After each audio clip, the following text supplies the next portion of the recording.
யோகங்கள் வந்து எத்தனையோ இருக்கு. இப்ப ஜோதிடத்துல யோகங்கள்னு எடுத்துக்கிட்டா, நெறையா யோகங்கள் வந்து நெறையா புஸ்தகங்கள நம்ம படிக்கிறோம். இது ஒரு யோகம்.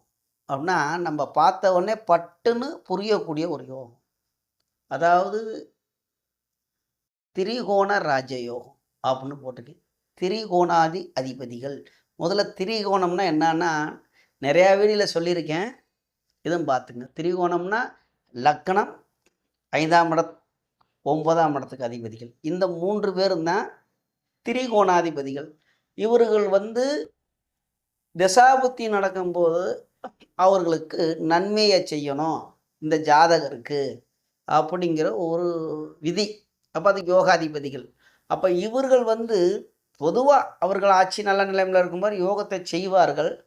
இதில 6, 8ல மறைஞ்சிருக்கும்போது, நம்ம அத மிரண்டு பயந்துகிட்டு இருப்பாங்க.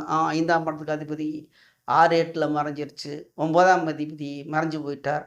லக்னாதிபதி மறைஞ்சு போயிட்டார். இவர்களுக்குள்ள லக்னாதிபதி, 9ஆம் இடத்துக்கு அதிபதி, இந்த 5ஆம் இடத்துக்கு அதிபதிகள் அவங்க கேந்திரமா இருக்காங்களா? இந்த கோணங்களாக.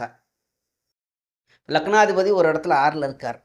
அதுக்கு 5ஆம் இடத்தில் 9ஆம் இடத்துக்கு அதிபதி இருக்கிறார். அல்லது 5ஆம் இடத்துக்கு அதிபதி இருக்கிறார். இல்ல 9ஆம் இடத்துக்கு அதிபதி எங்க இருக்கிறார்? அவரு ஒரு 8ஆம் இடத்த மறைஞ்சு போயிட்டார். அந்த 8க்கு 5ஆம் பாவகத்தில் இப்போ 8க்கு 5ங்கும்போது 8, 9, 10, 11, 12. 12ஆம் பாவகத்தில் 5ஆம் இடத்துக்கு அதிபதி. 8ஆம் இடத்தில் 9ஆம் இடத்துக்கு அதிபதியே இருக்கட்டும். 12ல் 5ஆம் இடத்துக்கு அதிபதி இருக்கும்போது இது ஒரு யோகம். மறைவு ஸ்தானமா தான் இருக்கும். ஆனா அவங்கக்குள்ள கேந்திரமா இருக்கும்போது இந்த மாரி ஒரு யோகம் இருக்கு.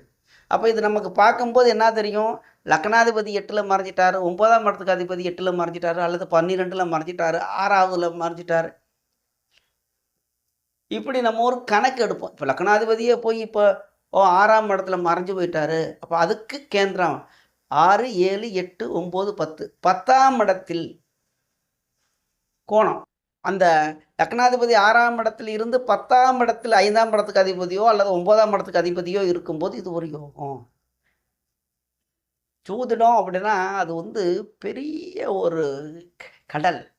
இப்ப நம்ம அது ஒரு வரியில சொல்லிவிட முடியாது. சொல்லவும் முடியாது. நிறைய அலசி பார்க்கணும். சரிங்களா? இது ஒரு யோகம். இப்ப இப்படி யோகம் இருந்தா என்ன செய்யும் அப்படின்னு கேட்டீங்கன்னா, கார், பங்களா, பூர்வீக சொத்துக்கள் இதெல்லாம் கிடைக்கும். சரிங்களா? இப்படி பாருங்க. ஒவ்வொன்னா பார்க்கணும் ஜாதகத்துல. நன்றி.